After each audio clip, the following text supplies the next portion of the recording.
ഇന്നത്തെ റെസിപ്പി എന്ന് പറഞ്ഞാൽ ദാ കണ്ടില്ലേ നല്ല അടിപൊളി പിടിയും കോഴിക്കറിയാണ് കേട്ടോ. അത് കോഴിക്കറി എന്ന് വെച്ച് കഴിഞ്ഞാൽ നല്ല വറുത്തരച്ച കോഴിക്കറിയാണ്. അപ്പോൾ ദാ കണ്ടില്ലേ നല്ല അടിപൊളി ടേസ്റ്റാണ്.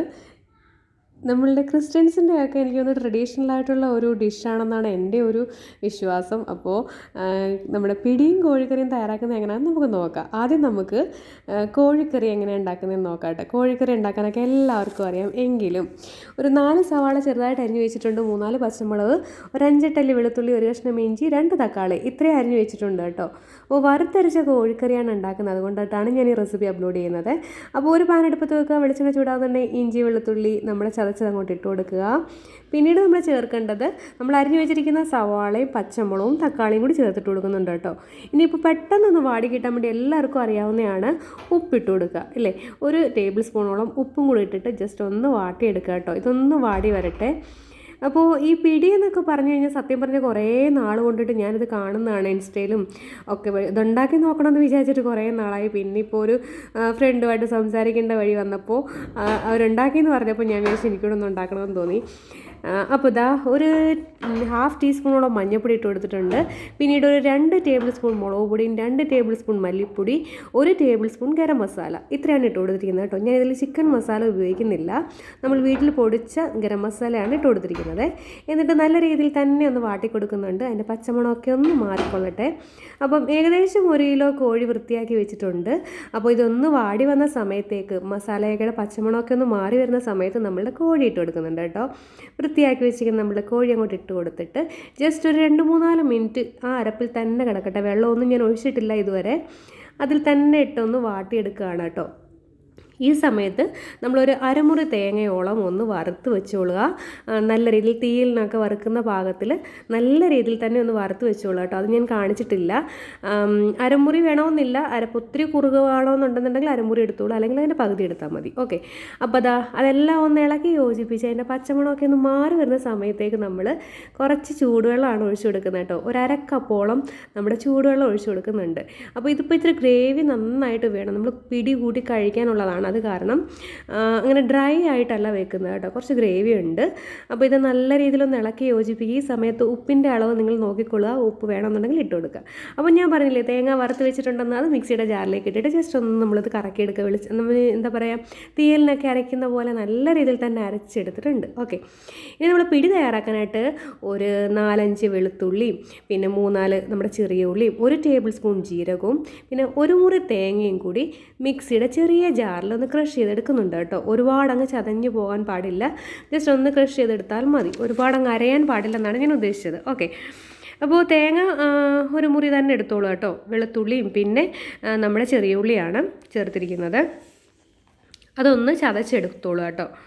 അപ്പോൾ അതൊന്ന് ചതച്ച്, ഇപ്പോൾ പല ആൾക്കാർ പല രീതിയിലായിരിക്കും ഉണ്ടാക്കുന്നത്.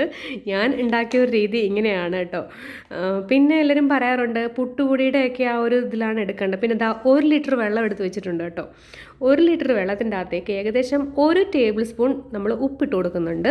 ഇനി നമ്മൾ ചേർക്കുന്നത് നമ്മൾ ചതച്ച് വെച്ചിരിക്കുന്ന നമ്മളുടെ കൂട്ടില്ലേ, തേങ്ങയുടെയും വെളുത്തുള്ളിയുടെയും കുഞ്ഞുള്ളിയുടെയും ഒക്കെ ആ കൂട്ടില്ലേ ജീരകത്തിൻ്റെ, അതങ്ങോട്ട് ഇട്ട് കൊടുത്ത് നല്ല രീതിയിൽ തന്നെ അങ്ങോട്ട് വെട്ടി തിളപ്പിക്കുക. 2 കപ്പ് അരിപ്പൊടി എടുക്കുക കേട്ടോ. 2 കപ്പ് അരിപ്പൊടി എടുത്തിട്ടുണ്ട്. അപ്പോൾ നന്നായിട്ട് പൊടിഞ്ഞ അരിപ്പൊടി ആയത് കാരണം അല്പം തരി വേണമല്ലോ, അതിന് ഞാൻ 1 ടേബിൾ സ്പൂൺ റവ ഇട്ട് കൊടുത്തിട്ടുണ്ട് കേട്ടോ. ഇത് തികച്ചും ഓപ്ഷണലാണ്. നിങ്ങൾക്ക് സത്യം പറഞ്ഞാൽ ഇത് തരിയോടുകൂടി തന്നെയൊക്കെ പൊടിച്ചൊക്കെ എടുക്കാം. കുറച്ച് ബുദ്ധിമുട്ടിയൊക്കെ എന്ന് വെച്ചാൽ അരി വെള്ളത്തിലിട്ട് കുതിർത്തൊക്കെ എടുക്കാവുന്നതാണ്. ഇപ്പോൾ നമ്മൾ അടുപ്പത്ത് വെച്ച് തിളപ്പിക്കാൻ വെച്ചില്ലേ 1 ലിറ്റർ വെള്ളം, അതിൻ്റെ അകത്തൊന്ന് കുറേശ്ശെ ഒഴിച്ചിട്ട് നമ്മുടെ പൊടി കുഴച്ചെടുക്കുകയാണ്. നമ്മളുടെ അതേ ചൂടിൽ തന്നെ കുഴയ്ക്കുക. എന്ന് വെച്ചാൽ കൈയൊക്കെ ഇടാൻ ബുദ്ധിമുട്ടാണെന്നുണ്ടെങ്കിൽ എന്തെങ്കിലും സ്പാറ്റിലയോ തവിയോ എന്തെങ്കിലും വെച്ചിട്ട് കുഴച്ചെടുക്കുക. ഇതിപ്പോൾ ഇങ്ങനെ കാണിക്കുമ്പോൾ ഒരുപാട് ലെങ്തി വീഡിയോ ആയിട്ട് അല്ലെങ്കിൽ ഒരുപാട് സമയം എടുക്കുമെന്ന് നിങ്ങൾക്ക് തോന്നുന്നതായിരിക്കും. പക്ഷേ ഇതിപ്പോൾ ഞാൻ ചിക്കൻ കറിയും കൂടെ റെസിപ്പി അപ്ലോഡ് ചെയ്യുന്നതുകൊണ്ടാണ് കുറച്ച് ലെങ്തി ആയിട്ട് തോന്നുന്നത്. ഇത് വളരെ ഈസിയാണ്, വളരെ പെട്ടെന്ന് തയ്യാറാക്കാൻ പറ്റുന്നതാണ്. അപ്പോൾ നമ്മൾ കുറേശ്ശെ നമ്മൾ ചപ്പാത്തിക്ക് മാവിനൊക്കെ കുഴയ്ക്കുന്ന പോലെ തന്നെ, അല്ലെങ്കിൽ ഇടിയപ്പത്തിന് മാവ് കുഴയ്ക്കുമ്പം അത് പക്ഷേ നമ്മൾ അടുപ്പത്ത് വെച്ച് തിളപ്പിച്ചാണ് എടുക്കുന്നത്. ഇതിപ്പോൾ നമ്മൾ കുറേശ്ശെ വെള്ളം എടുത്തിട്ടുണ്ട് കേട്ടോ. അപ്പോൾ 2 കപ്പ് അരിപ്പൊടിക്ക് ഏകദേശം 2 കപ്പ് വെള്ളം തന്നെ വേണ്ടി വരുവേ. അപ്പോൾ അത് ഒഴിച്ച് നല്ല രീതിയിൽ തന്നെ ഒന്ന് കുഴയ്ക്കുക. ബാക്കി വെള്ളം അവിടെ തന്നെ വെച്ചേക്കുക കേട്ടോ. നമ്മൾ സ്റ്റൗവിൽ തന്നെ നമ്മുടെ ഫ്ലെയിം ഓഫ് ചെയ്ത് വെച്ചേക്കുക. ഓക്കെ. എന്നിട്ട് ഇത് കുഴയ്ക്കുക, നല്ല രീതിയിൽ തന്നെ ഒന്ന് കുഴച്ചിട്ട് ദേ കൈയൊന്നും പൊള്ളാതെ സൂക്ഷിച്ച് തന്നെ കുഴച്ചോളൂ കേട്ടോ. ഞാനീ പറഞ്ഞ പോലെ പുട്ടുപൊടിയുടെയൊക്കെ ആ ഒരു ഇതിലാണെന്ന് പൊടി എടുക്കുന്നതെന്നുണ്ടെങ്കിൽ നമ്മൾ ഈ റവ എടുക്കണ്ട കേട്ടോ. റവയൊന്നും അങ്ങനെ ആരും ചേർക്കാറില്ല സത്യം പറഞ്ഞാൽ. അപ്പോൾ ദാ ഒരു നെല്ലിക്ക വലുപ്പത്തിൽ ദേ ബോളുകളാക്കി മാറ്റുന്നുണ്ട് കേട്ടോ. ചെറിയ ചെറിയ ബോളുകളാക്കി മാറ്റുന്നുണ്ട്. ഏകദേശം എനിക്ക് തോന്നുന്നു ഒരു 50-60 ബോളോളം എനിക്ക് ഉണ്ടായിരുന്നു കേട്ടോ ആ 2 കപ്പ് അരിപ്പൊടിക്ക്. അപ്പം ഞാൻ മാറ്റി വെച്ചിട്ടുണ്ട്. അപ്പോൾ നമ്മളിതാ നമ്മുടെ ചിക്കൻ കറിയുടെ റെഡി ആയിട്ടുണ്ട് കേട്ടോ. നമ്മൾ അടുപ്പത്ത് തിളപ്പിക്കാൻ വെച്ചിട്ടില്ലായിരുന്നോ. അപ്പോൾ ഈ ഒരു സ്റ്റേജിലാണ് നമ്മൾ വറുത്ത് വെച്ചിരിക്കുന്ന നമ്മൾ തേങ്ങയില്ലേ അരച്ച് വെച്ചിരിക്കുന്നത്, അതങ്ങോട്ട് കഴുകി അതിലേക്ക് ഒഴിച്ചു കൊടുക്കണേ. അത് ഒഴിച്ചു കൊടുത്തിട്ട് ഇപ്പോൾ ഒരുപാടങ്ങ് തിക്കായിട്ടുള്ള ഗ്രേവി വേണം എന്നുണ്ട് എങ്കിൽ നിങ്ങൾ വീണ്ടും അടുപ്പത്ത് വെച്ച് നല്ല രീതിയിലൊന്ന് തിളപ്പിച്ച് വറ്റിച്ചെടുക്കുക. ഇപ്പോൾ ഒരുപാട് ഗ്രേവി വേണ്ട എങ്കിൽ നിങ്ങൾക്കത് വെച്ച് അവിടെ ഓഫ് ചെയ്യാവുന്നതാണ് കേട്ടോ. അപ്പോൾ നമ്മൾ അരച്ച തേങ്ങയും കൂടി ചേർത്തിട്ട് നല്ല രീതിയിൽ ഇളക്കി യോജിപ്പിക്കുക. പിന്നീട് ഉപ്പിൻ്റെ അളവ് നിങ്ങൾ ചെക്ക് ചെയ്തിട്ട് വേണമെന്നുണ്ടെങ്കിൽ ഇട്ട് കൊടുക്കുക കേട്ടോ. അപ്പോൾ ഇത് നല്ല രീതിയിൽ തന്നെ ഒന്ന് ഇളക്കിയിട്ട് വീണ്ടും നമുക്ക് സ്റ്റൗവിൽ വെച്ചിട്ട് ഒന്ന് തിളപ്പിച്ചെടുക്കാം. നമ്മളെ ബോൾസുകളൊക്കെ അവിടെ റെഡി ആയിട്ടുണ്ട്. അതായത് നമ്മുടെ പിടിയുടെ ബോളുകളൊക്കെ അവിടെ റെഡി ഉണ്ട്. ചെറുനാരങ്ങ വലുപ്പത്തിൽ അവിടെ ഞാൻ ഉരുട്ടി വെച്ചിട്ടില്ലേ. അപ്പോൾ നമ്മൾ നേരത്തെ ഓഫ് ചെയ്ത് വെച്ചിട്ടുള്ള ആ ഒരു വെള്ളമില്ലേ, തേങ്ങയുടെയും നമ്മുടെ ചെറിയ ഉള്ളിയും കുഞ്ഞുള്ളിയൊക്കെ എടുത്ത് തിളപ്പിച്ച ആ വെള്ളം, അത് വീണ്ടും അങ്ങോട്ട് സ്റ്റൗ ഓണാക്കിക്കൊള്ളുക. എന്നിട്ട് ഹൈ ഫ്ലെയിമിൽ ഇട്ട് കൊടുത്തുകൊണ്ട് ഈ ഓരോരോ ഉരുളകൾ അങ്ങോട്ട് ഇട്ട് കൊടുക്കുക. നമ്മുടെ ഓരോരോ ബോൾസുകളില്ലേ അതെല്ലാം കൂടി ഇട്ട് കൊടുക്കുക കേട്ടോ. ഹൈ ഫ്ലെയിമിൽ തന്നെ ഒരു 5 മിനിറ്റോളം നമ്മൾ ഹൈ ഫ്ലെയിമിൽ തന്നെ ഇടുക.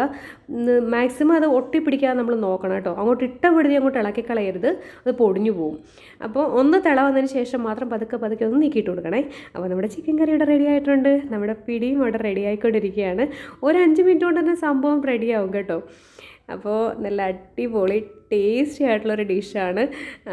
സത്യം പറഞ്ഞാൽ എനിക്ക് ഭയങ്കരമായിട്ട് ഇഷ്ടപ്പെട്ടു കേട്ടോ. എനിക്കിതിൻ്റെ ഒരു ടേസ്റ്റ് ഭയങ്കരമായിട്ട് ഇഷ്ടപ്പെട്ടു. ഞാൻ ആദ്യമായിട്ടാണ് ഈ പിടിയും കോഴി ഉണ്ടാക്കുന്നത്. പക്ഷേ സംഭവം അടിപൊളിയാണ് കേട്ടോ. ചില കാര്യങ്ങളൊക്കെ നമ്മൾ പറയാറില്ലേ, ചെയ്ത് നോക്കിയാലേ അറിയാൻ പറ്റുള്ളൂ, രുചിച്ച് നോക്കിയാലേ നമുക്ക് അതിൻ്റെ ടേസ്റ്റ് അറിയാൻ പറ്റുള്ളൂ. അപ്പോൾ അതുപോലെ തന്നെ ഒരു സംഭവമാണിത്. എന്താണെന്നുണ്ടെങ്കിലും നമുക്കത് ചെയ്ത് നോക്കാതെ അറിയാൻ പറ്റത്തില്ലല്ലോ അല്ലേ. അനുഭവങ്ങളിലൂടെയല്ലേ എല്ലാ കാര്യങ്ങളും മനുഷ്യർ പഠിക്കുന്നതെന്ന് പറഞ്ഞ പോലെ. അപ്പോൾ ഇതാ നമ്മുടെ പിടിയും കോഴിക്കറിയുടെ റെഡി ആയിട്ടുണ്ട്. നമ്മളിതാ എടുത്ത് വെക്കുകയാണ്. ഞാൻ കണ്ടില്ലേ, നല്ല ഒരു അടിപൊളി കോംബോയാണ് കേട്ടോ. ഇത് നേരത്തെ എന്തുകൊണ്ട് ഉണ്ടാക്കിയില്ല എന്നാണ് എൻ്റെ ഒരു വിഷമം. അപ്പോൾ എല്ലാവരും ഒന്ന് ട്രൈ ചെയ്ത് നോക്കുക. കുറച്ചെടുത്ത് നിങ്ങൾ ക്വാണ്ടിറ്റി കുറച്ച് 1 കപ്പ് അരിപ്പൊടിയൊക്കെ എടുത്തൊന്ന് ജസ്റ്റ് ഉണ്ടാക്കി നോക്കുക കേട്ടോ. ഇഷ്ടപ്പെടുന്നുണ്ടെന്നുണ്ടെങ്കിൽ വീണ്ടും ഉണ്ടാക്കുക. അപ്പോൾ റെസിപ്പികളൊക്കെ ഇഷ്ടപ്പെടുന്നുണ്ടെങ്കിൽ ലൈക്ക് ചെയ്യാനും ഷെയർ ചെയ്യാനും മറക്കരുത്.